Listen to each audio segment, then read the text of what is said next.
What is going on, everybody? Non here, and we're gonna have a little bit of fun tonight. Now that we are, what, deep in Pokemon reprints, I want to go back. First of all, this is the opportunity that everybody here should be waiting for, right? Um, you're gonna have an opportunity to get into product reasonably cheap, at least far less expensive than before, and you're gonna be able to buy a bunch of it. So, yeah, again, we're gonna have a little bit of fun with this. But if you guys recall, I did this video. This was all the way back 4 months ago.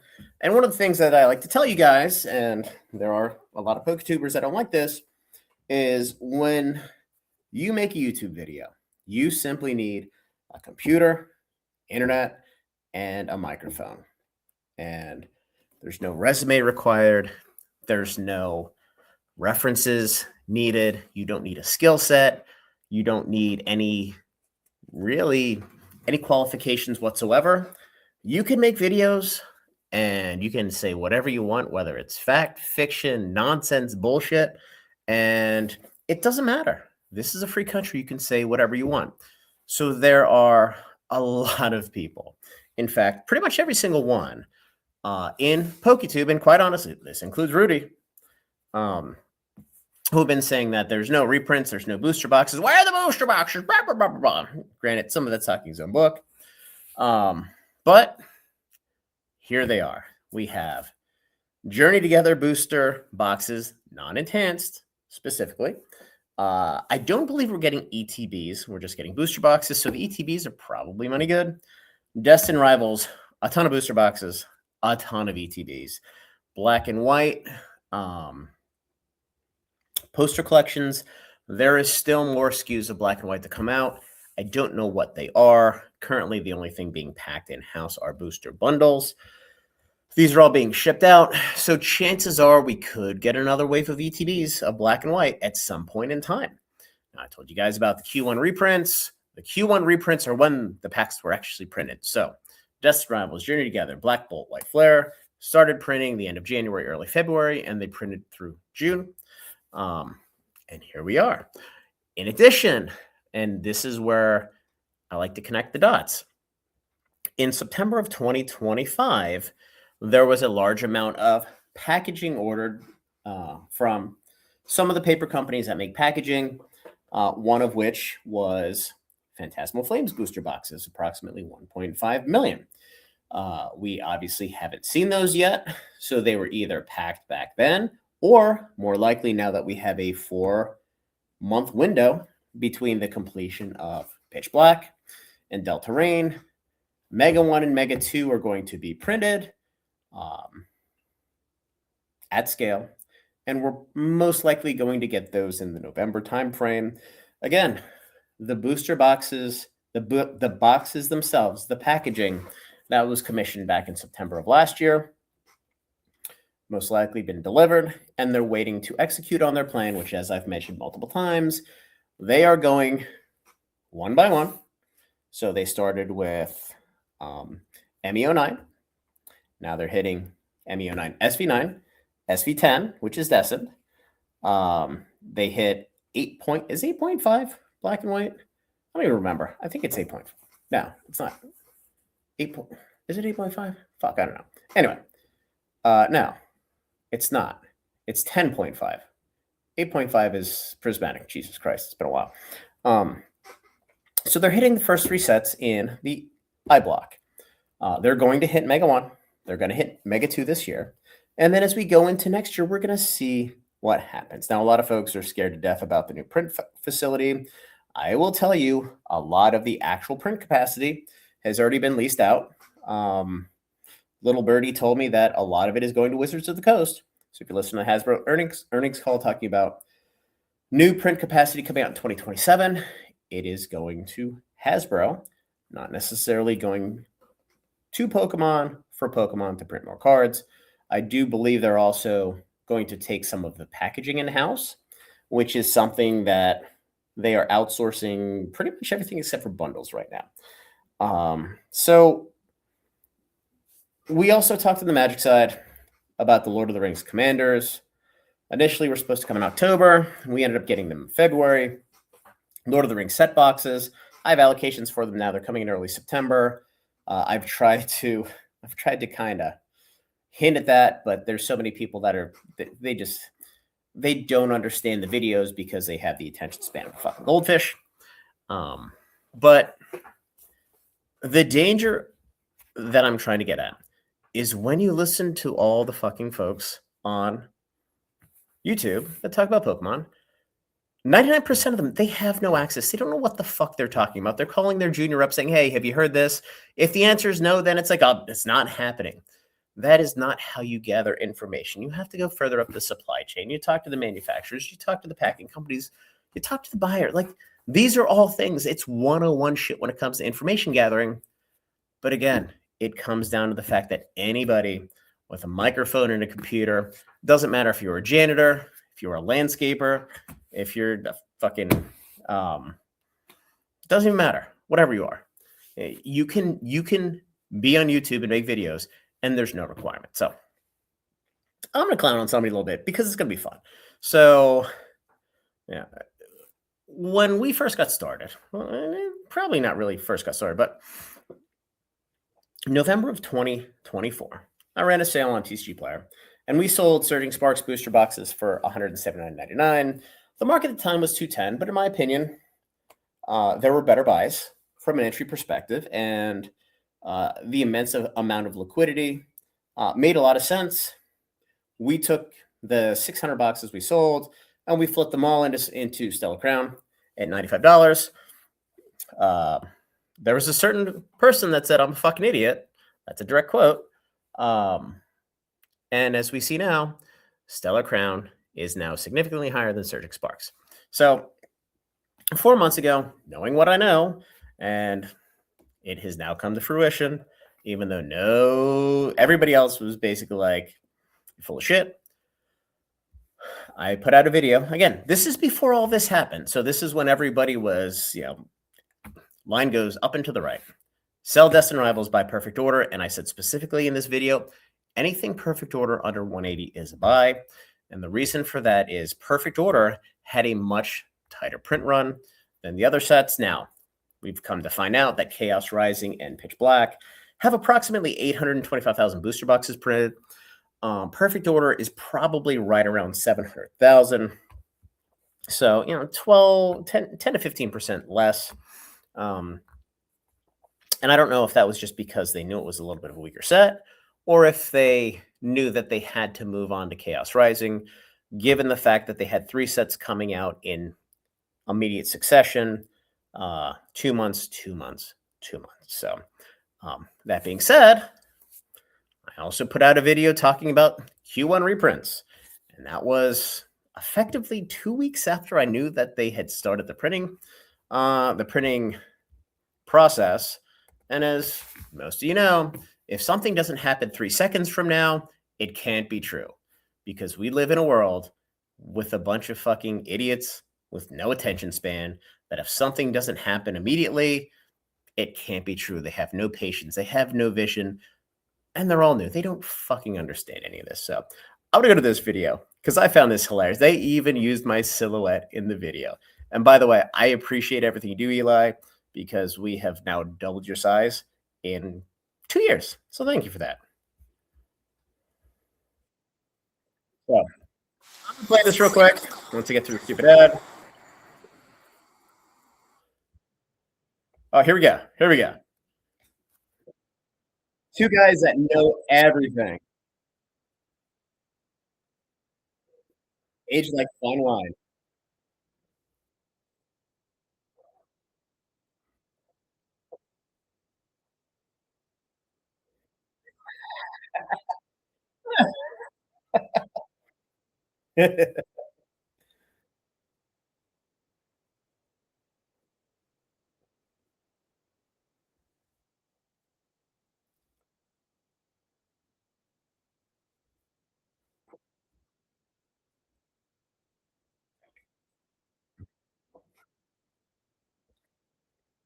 Well, the good news is you don't need Q3 live streams because you have 24/7 Galaxy Grails digital rips now.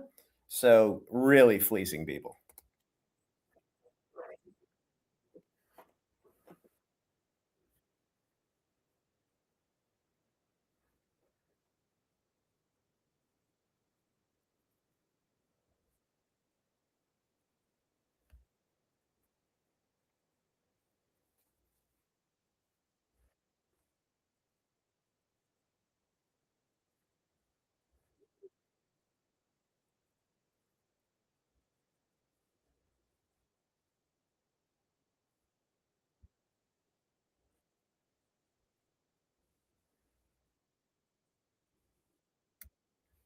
So the reason why this is funny is Alex is now a self-proclaimed investment guru.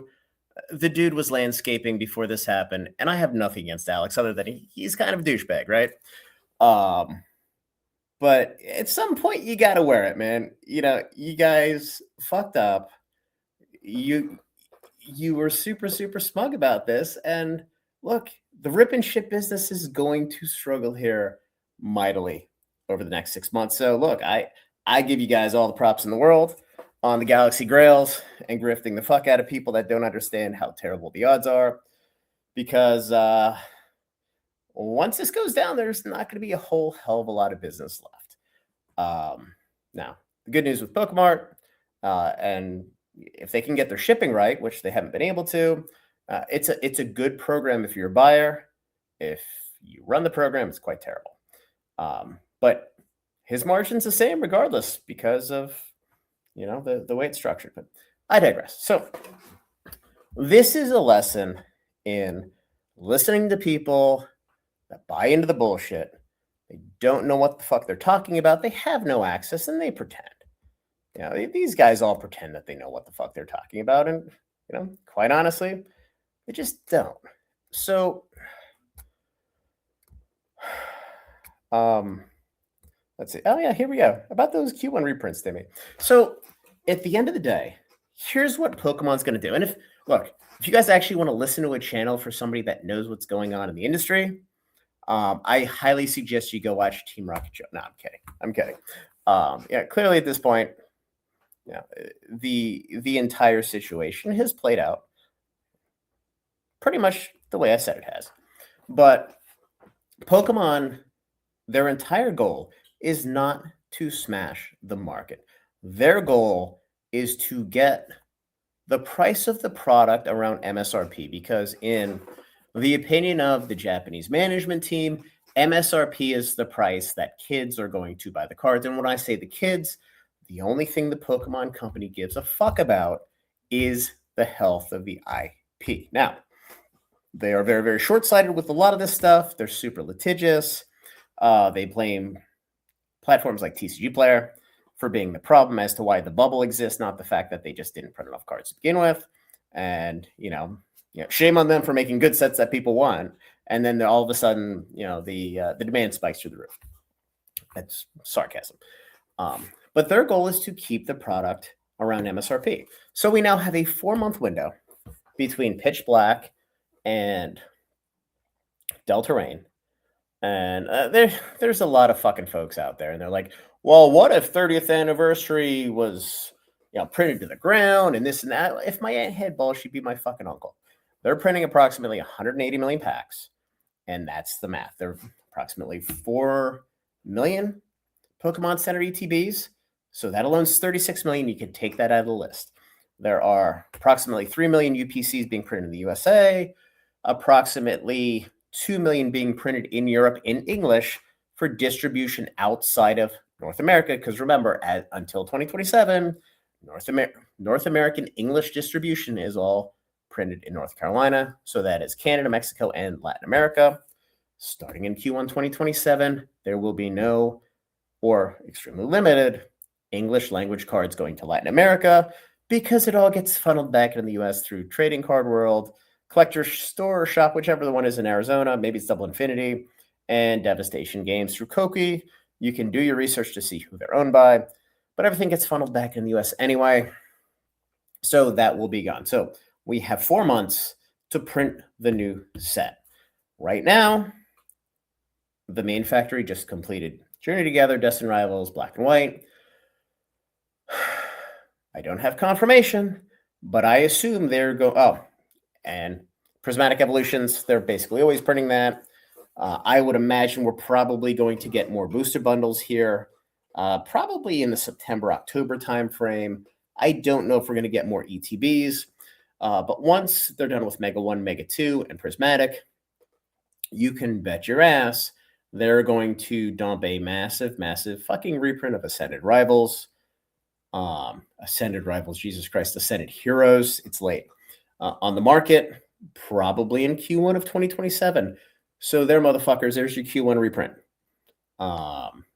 Choke on that. Will not be inconsistent with what we saw with 151 last year, with what we saw with Prismatic Evolutions this year. And then we'll see. We'll see if they print more Chaos Rising, if they print more Perfect Order, if they print more Pitch Black, they print more Delta Rain. But once Phantasmal, once Prismatic Evolutions is out of print, they're going to start printing 30th again. And they're going to print some more. Remember, it is the specialty set that they're going to print.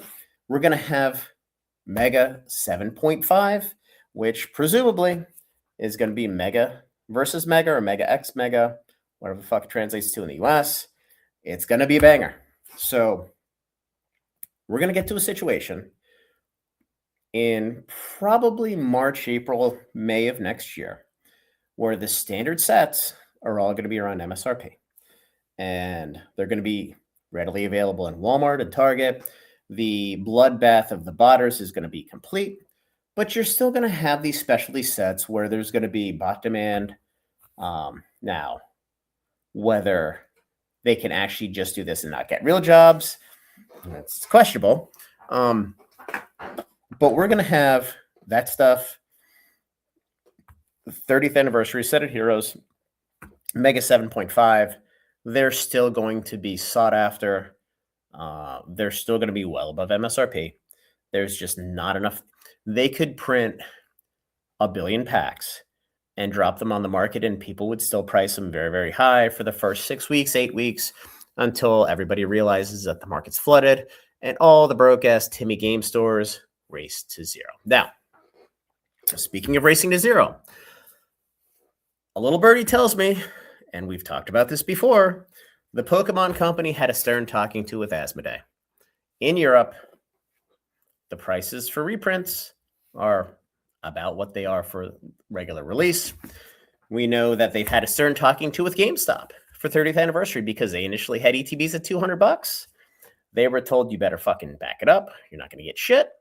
They took it down to $100. That was the negotiated price. I'm sure Pokemon still wasn't happy about that, but the giant penis trying to run GameStop into the ground, you need to sell it for that or the company dies. Different conversation, whatever. In the US, my expectations, and Rudy talking his shop, talking his game, which again, Rudy likes to round up by 25%. For those of you who haven't watched his videos for years, he always exaggerates on price to the upside. I'll lob some grenades here because it's kind of bullshit. He said the price is coming in around $400 for booster boxes. I can assure you, I have yet to see a booster box allocation over the low 300s. In fact, I have two coming that are at the original price. So while there is no contractual obligation in the US for distributors to issue Pokemon product at the initial price after the original release, I can tell you there's at least two large distributors who are going to be selling the product at the original price. So I don't know what that does long term, but I will tell you there's a reason why some of the large distributors did not carry Palworld, because they've made the decision. And these are my words. I have not heard this from anybody at the company, so please don't assume that, to curry favor with the Pokemon company by not carrying Palworld. Now, Palworld is a perfect storm. Palworld hit their 1.0 video game at the perfect time, The card game came out where the entire world fucking hates Nintendo. They're pissed off at Pokemon for the price. Now, granted, the price of Palword is now more than or about the same as the new Pokemon booster boxes. But people are so pissed at Nintendo for fucking them over. Now, again, I haven't had a Nintendo product since the Wii, so I don't really give a shit about that. But people are mad at Nintendo. People are mad at Pokemon. So Palword came out, and they're taking the world by storm. Now they're coming out, and they are trolling the shit out of Nintendo, which I think is absolutely hilarious when you have a large corporation and a small corporation, they take jabs at each other. It is absolutely hilarious because the 65-year-old Japanese executives have no fucking idea how the West works. I will tell you right now, they think they do, which is dangerous, but they have no fucking idea how the West works. Same with Sony, same with pretty much every Japanese company. They don't understand. So when Rudy came out and said that Destin Rivals boxes are costing close to $400, it was a lie. It was a patent exaggeration. Now, he may have only gotten 90 boxes from that distributor, but again, he's not running organized play. He's not doing any of that stuff. So his spend through a normal allocation, he gets a big chunk. But when these restocks come in, I'm pretty sure every one of the distributors at this point is hitting their organized play stores first and hooking them up. And then everything else funnels into the large stores. For those of you who don't know, before the hype happened, your top of the top allocations for a Pokemon game or a Magic game were somewhere in the $10,000 to $12,000 per box ranges. And that's from probably any of the big four. Now that everybody and their brother's ordering Pokemon, ordering Magic, and probably more so Pokemon than Magic, the big stores they've gotten slaughtered. And when I say slaughtered, I mean from a percentage standpoint, I mean these guys are sitting between 4,000 and 6,000 boxes. So they're basically half of what they had a year and a half ago. And all those boxes went to all the new organized play stores, all of the thousands and thousands of new LGSs. I actually feel really bad for it was never a phase guy, because he's just done videos about his new store. The store looks great, but the timing couldn't be worse. And I wish they do nothing but the best of luck. But the timing's not great. But stores like that, you get organized play with Pokemon, you're going to get 3 to 4 cases. And those 3 to 4 cases have to come from somewhere because the total pie of product is limited. And quite honestly, I'm fully supportive of that. That helps to drive long-term demand and health of the market. So, when Rudy likes to complain about Alliance cutting him, run fucking organized play. I get it. Dude spent the last 10 years eating shit, and he's made a lot of money due to eating shit.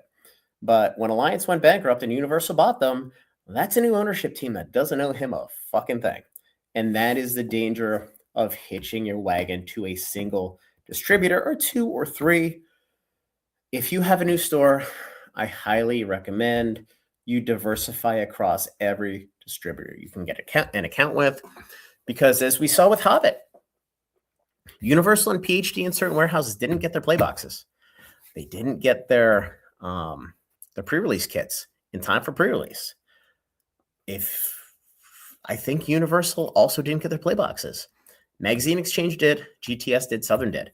Those are the 5 Magic distributors. If you're only relying on PhD or Universal, in this one instance, you got fucked. There's other instances where some distributors send everything out at once. Sometimes they don't send everything out at once. You have to diversify this. So trying to wrap all this back up into a bow, because this is a fun video.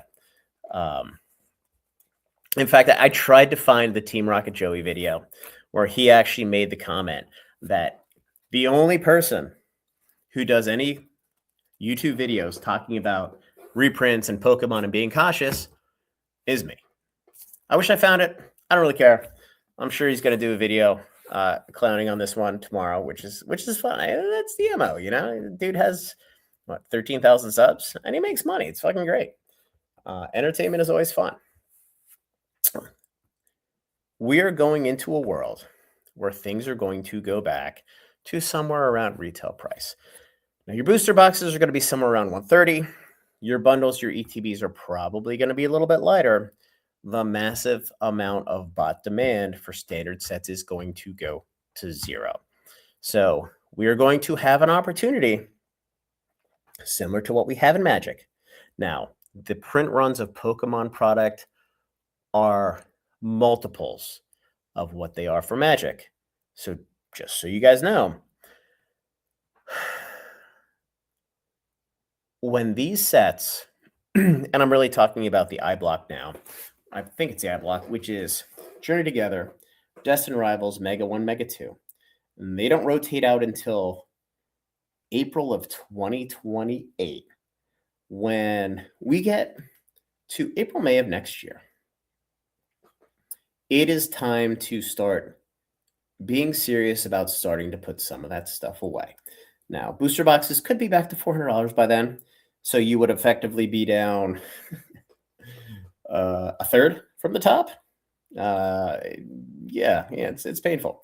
ETBs could be 125 if we're lucky, probably less. So that's a bloodbath.